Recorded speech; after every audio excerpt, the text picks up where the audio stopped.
Salut à tous, c'est Eddie. Alors aujourd'hui on se retrouve pour un tutoriel des mini-séries Luminar 4 et aujourd'hui on va s'attaquer à un des outils de la catégorie créative.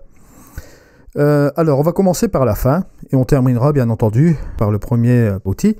Donc aujourd'hui nous allons attaquer le brouillard. Le brouillard c'est quoi? Alors le brouillard c'est très simple. Vous avez un curseur qui est ici au niveau de la quantité. Si vous le montez forcément vous allez rajouter une légère brume comme ceci au niveau de votre image. Il vous est possible de choisir entre le léger et l'épais, d'accord? Juste un petit peu comme ceci. Voilà. Mais, bien entendu, au-delà de ces fonctions simplistes, vous avez bien entendu la possibilité d'utiliser des masques. Donc, si par exemple, vous voulez utiliser un masque dégradé, par exemple ici, sur une partie de l'image, si vous voulez voir l'effet du masque ici, vous le voyez jusqu'ici, voilà, peut-être un petit peu comme ceci. Vous pouvez monter donc cette partie de brouillard, uniquement la partie, vous le voyez ici, de ce masque qui est là. En léger bien sûr ou en épais. Voilà, il vous est possible de rajouter un effet de brume comme ceci. Vous voyez, c'est un petit peu...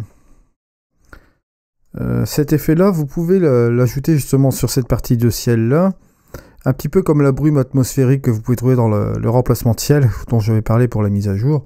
Mais là, vous voyez avec le brouillard, vous pouvez le faire naturellement aussi sur un ciel déjà existant, juste un petit peu comme ça. Bon, sur un ciel qui est bien entendu avec une linéaire justement comme ceci. Hein.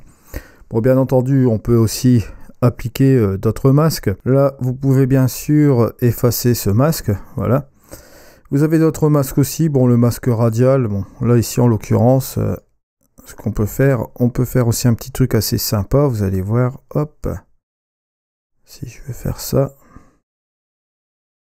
vous pouvez l'inverser, hop, voilà, rajouter une petite brume comme ça, une petite lueur juste un petit peu comme ceci, ou bien vous pouvez l'étaler juste un peu comme ça, vous voyez, ça donne un petit effet sympa, voilà, juste un petit peu comme ça.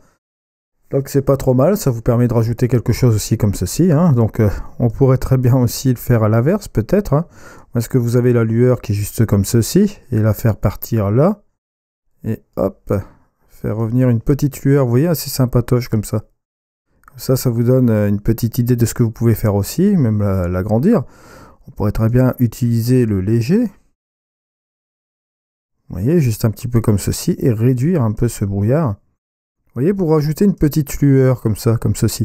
C'est des petites idées que je vous donne comme ceci. Hein. C'est pas limitatif en fait avec cette partie-là, vous voyez. On peut également faire un masque de luminosité, hein, rajouter un petit peu de brume dans certaines zones de l'image, bien entendu. Et faire aussi un masque aussi au niveau du pinceau. On a fait ici un petit masque radial, vous voyez, tout est possible. Hein. On a la possibilité de tout faire avec ce filtre-là. Donc voilà, on en a fini pour cet outil. Rendez-vous donc demain pour l'outil grain de film. Voilà. Allez, au revoir.